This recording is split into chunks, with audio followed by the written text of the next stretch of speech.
நீதிமொழிகள் 26ஆம் அதிகாரம் 21 முதல் 28 வரை உள்ள வசனங்களை நாம் இப்போது வாசிக்கலாம். கரிகள் தழலுக்கும் விறகு நெருப்புக்கும் ஏதுவானது போல வாது பிரியன் சண்டைகளை மூட்டுகிறதற்கு ஏதுவானவன்.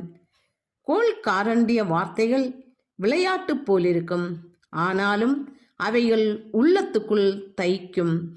நேச அனலை காண்பிக்கிற உதடுகளோடு கூடிய தீய நெஞ்சம் வெள்ளிப்பூச்சு பூசிய ஓட்டை போலிருக்கும்.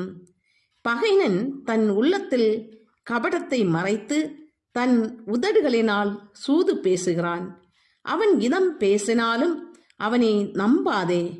அவன் இருதயத்தில் 7 அருவருப்புகள் உண்டு. பகையை வஞ்சகமாய் மறைத்து வைக்கிறவன் எவனோ அவனுடைய பொல்லாங்கு மகா சபையிலே வெளிப்படுத்தப்படும். படுகுழியை வெட்டுகிறவன் தானே அதில் விழுவான். கல்லை புரட்டுகிறவன் மேல் அந்த கல் திரும்ப விழும். கள்ள நாவு தன்னால் கிளேசப்பட்டவர்களை பகைக்கும். இச்சகம் பேசும் வாய் அழிவை உண்டு பண்ணும்.